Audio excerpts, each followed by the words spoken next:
Here's how Iran would have talked had it been a walking, talking person. I was a sad nation. My hands were tied by the United States of America. There were sanctions on us. Our freedom fighters were called terrorists. And the godforsaken US president was really killing us. His friend Israel was killing our scientists, bombing our nuclear facilities that we are building for world peace. Why can't us Iranians torture a little just for fun? Maybe bomb a city or two? Was it too much to ask for?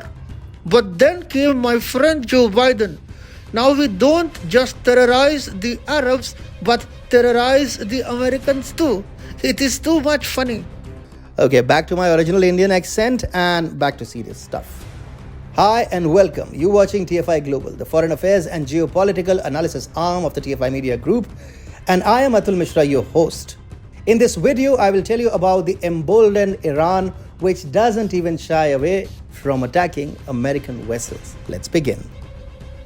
President Joe Biden's accession to power has come as a huge boost for US enemies across the world.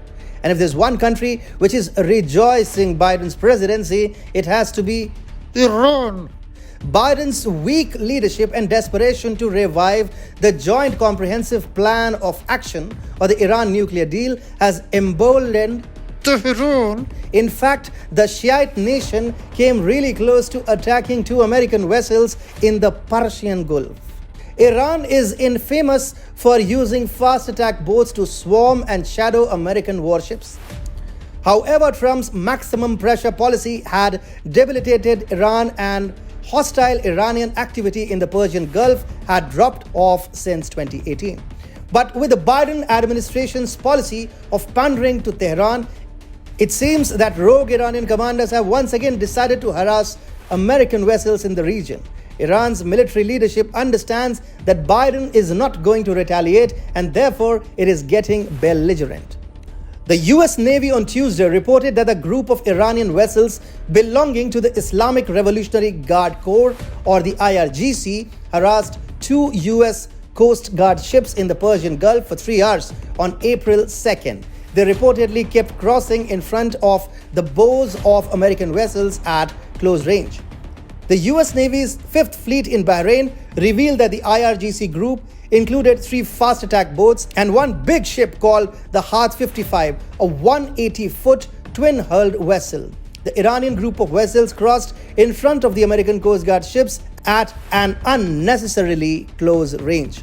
The US Navy added, the US crews issued multiple warnings via bridge-to-bridge radio, 5 short blasts from the ship's horns, and while the Hearth 55 responded to the bridge-to-bridge radio queries, they continued the unsafe maneuvers and increased the risk of miscalculation and collision. In fact, the behavior of the Iranian ships was so intimidating that the 2 US Coast Guard ships, the Monomoy and the Wrangel, had to carry out defensive maneuvers so as to avoid any collisions during the 3-hour face-off.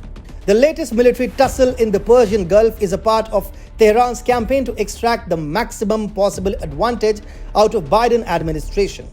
Iran understands that the old man sitting in the Oval Office is a weak president who would go down to any extent in order to revive the JCPOA. In fact, the April 2nd encounter took place just as the Biden administration somehow got Iran to commit to the nuclear deal negotiations. Iran's military leadership, including the extremely powerful IRGC, therefore seemed to understand that they can do anything to American vessels deployed in the Persian Gulf, as Biden wants to go ahead with the deal at any cost. The entire episode is, however, utterly humiliating for Biden. Perhaps this is also why the US Navy took around 25 days to disclose the April 2nd incident. While Pentagon Press Secretary John Kirby said that he was unaware if there was any policy discouraging the US military from divulging information about encounters with Iranian forces, it is clear that Biden would have found it convenient to downplay the incident.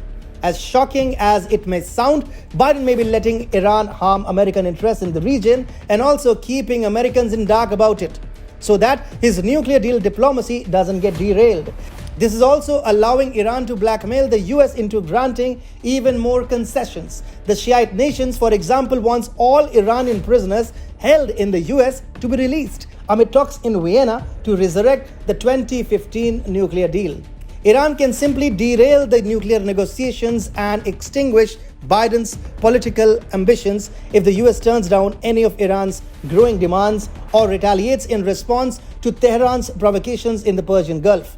Therefore, Iran is getting more and more emboldened with every passing day, and the result is that IRGC has started harassing US vessels in the region. So it looks like their small little dreams of torturing just a little for fun, maybe bomb a city or two, is going to come to fruition after all.